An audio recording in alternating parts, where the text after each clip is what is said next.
Hi everyone, welcome again. Today we are going to explore six basic functions used in Excel. We have some, as you know, it add the values, count. Count is used to count the number of cells. Average, it add all the values and then divide on total number of values. Minimum, it is used to find minimum number in the given data. Maximum, it is used to find the maximum values in a given data.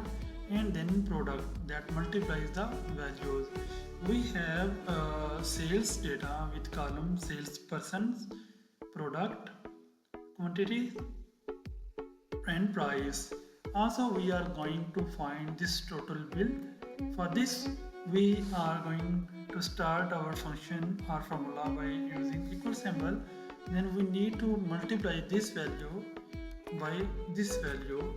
It gives us total bill for laptop. If we want to find total bill, we also use product function and giving firstly this parameter and next this parameter.